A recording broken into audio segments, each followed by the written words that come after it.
un premier film qui s'appelle De guerre lasse, un film français avec Djalil Lesper. Et ouais, il y a comme ça des films, quand ils sortent, ils font de l'ombre à tous ces concurrents de la semaine.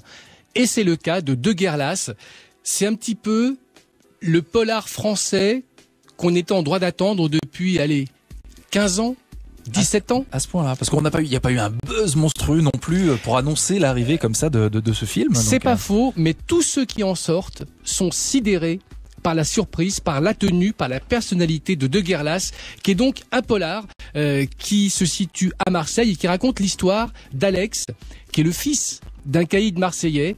Dans sa jeunesse, il y a eu un règlement de compte qui a très mal tourné. Il s'est exilé dans la Légion et il s'échappe de la Légion. Il déserte pour revenir dans sa ville natale pour régler ses comptes avec son passé et notamment pour retrouver la femme qu'il a aimée avant de devoir partir. Et à partir de ce canevas qui ressemble presque à celui d'un western. Ce que j'allais dire, il y a un pitch de polar ou de western assez classique finalement avec le coup de la vengeance. Il y a le côté héroïque, c'est-à-dire ce personnage parasé qui s'en va, qui revient sans prévenir, qui dit à peine son nom. Il y a un petit côté l'homme des hautes plaines, presque un petit côté Clint Eastwood dans le personnage de Djalil Lesper.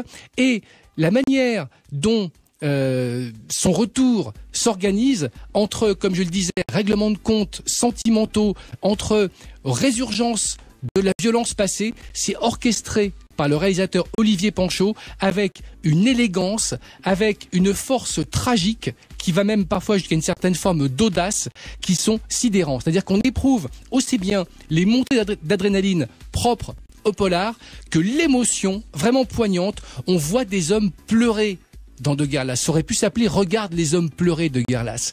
Ça se combine à une émotion telle qu'on ne l'attend pas forcément dans un contexte aussi a priori codifié que celui du polar français. Djalil Lesper, plus fort et surtout plus émouvant que Clint Eastwood et Charles Bronson.